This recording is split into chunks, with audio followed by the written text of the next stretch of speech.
Today's story is a very complex story. You have to focus with me on the story, so before we start don't forget to like and subscribe.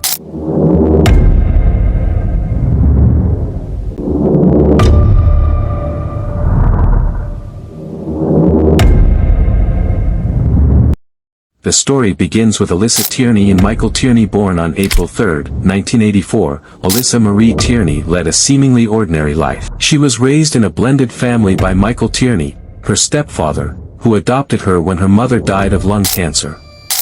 By 2001, Alyssa was a third grader in high school. Her four older siblings had moved out, and Alyssa was left living with Michael and her younger sister, Sarah. She was an average student, had a boyfriend, a part-time job at Jack in the Box, and dreams beyond her hometown of Phoenix, Arizona. But on May 17, 2001, the last day of the school year, Alyssa Tierney disappeared. That day, she was in her friend's woodworking class at Paradise Valley High School and said her father was going to pick her up early, the Maricopa County Attorney's Office later explained. Michael admitted to picking Alyssa up that day. He claimed he took her out to lunch to celebrate her end of school year, but said they had a fight. In his account, he dropped her back at the family home at about 1 p.m., then left to run some errands. When he returned later with Sarah, Alyssa Tierney was gone. Michael and Sarah found a note in her unusually messy bedroom saying she had run away from home to live in California. Dad and Sarah, when you dropped me off at school today, I decided I was really going to California. Sarah, you said you really wanted me to leave, and now you got it. Dad, I took $300 from you.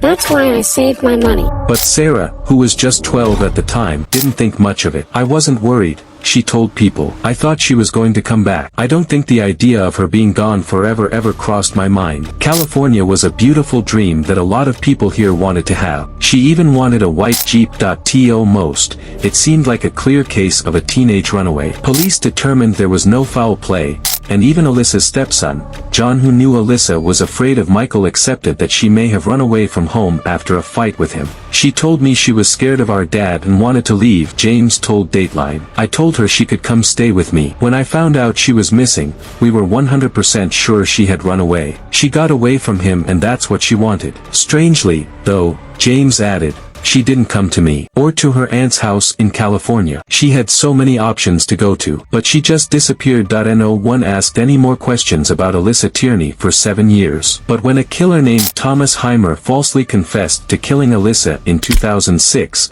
police began to revisit her disappearance. The Phoenix Police Department's Missing Persons Unit decided to reinvestigate Alyssa Tierney's case in 2008 and interviewed 200 people who knew her. They soon discovered some disturbing details about her adoptive father, Michael. It finally forced them to look into my sister's case, Sarah explained to Dateline. If you had asked me then if I thought my father had anything to do with it, I would have said no. But over the years, he had multiple versions of what happened that day. Something wasn't right. Alyssa's friends told police that Michael had tried to sexually assault her. Her boyfriend revealed that Michael had tried to molest her. Even more disturbing, Alyssa told her friends that she once woke up tied to a chair, gagged, with Michael on top of her. Michael Tierney has shown a clear obsession with his adopted daughter, Alyssa, police noted in 2008. He admitted to monitoring her at work, using binoculars to spy on her. In Sarah Tierney's account, police asked her to come to police headquarters in December 2008. There, a detective told her, "We believe your father did this. Your house is being raided. Also, your father probably assaulted your sister." The police raid turned up hours and hours of surveillance footage Michael had collected of Alyssa using home cameras and signed contracts by Alyssa saying that Michael had not assaulted her.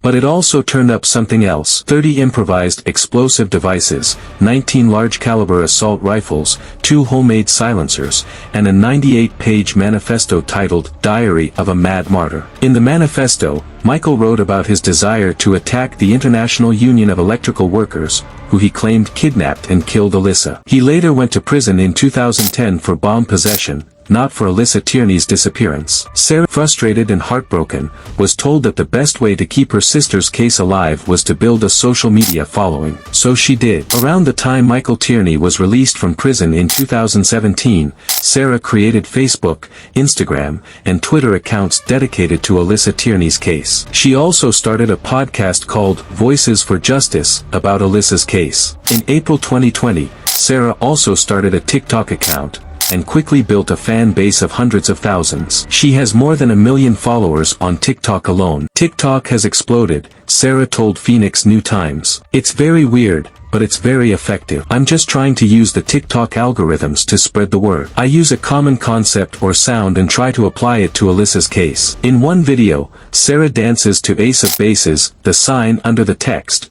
When the police say your only hope of prosecuting your abusive father for your sister's murder is a media campaign. In a 1997 home video that Sarah posted to TikTok in the summer of 2020, Alyssa can be heard saying, "Sarah, your dad is a pervert." In another TikTok, Sarah secretly recorded her father and asked him directly about Alyssa Tierney's disappearance. "Be there at my deathbed, Sarah, and I'll give you all the honest answers you want to hear," Michael tells her in the clip. When Sarah asks, "Why don't you give it to me now?" Michael responds, "Because you have it now." "It was a really dark joke on TikTok that suited me," Sarah explained to the New York Times. "I feel like there wasn't another platform where I could be as expressive as that." She stopped talking to her father and built a fan base on social media. Then, in 2020, the investigation into Alyssa Tierney's disappearance took a final turn. On August 20th, 2020, 72-year-old Michael Tierney was arrested and charged with second-degree murder. Sarah Tierney wrote on Twitter that night, "I'm shaking and crying. We did it, guys. He got caught. Oh my God, thank you. #Justice for Alyssa. Don't give up hope for justice. It took almost 20 years, but we did it." Sarah added in her podcast Through Tears, "Without you, this would never have happened. Thank you for being my family and for taking care of Alyssa as much as I do. This has been absolute hell. I never wanted to be in the media, I never wanted to have my own podcast, but we did it, guys." Although police have not explained how they arrested Michael Tierney or whether Sarah's social media efforts helped solve Alyssa Tierney's disappearance, District Attorney Alastair Adel acknowledged Sarah's social media campaign at a press conference. "Sarah Tierney, your perseverance and commitment to seeking justice for your sister Alyssa is a testament to the love of a sister," Adel said. "Because of that love, Alyssa's light has never been extinguished and lives on in the stories and photos you shared with the community. That passion you showed her throughout your journey is something that will keep Alyssa's memory alive forever." For now, Sarah says all she hopes for is a fair trial for Michael and Alyssa Tierney. She plans to use social media and her podcast to raise awareness about other cold cases. And here we come to the end of the story. I hope you liked it. Don't forget to like and subscribe.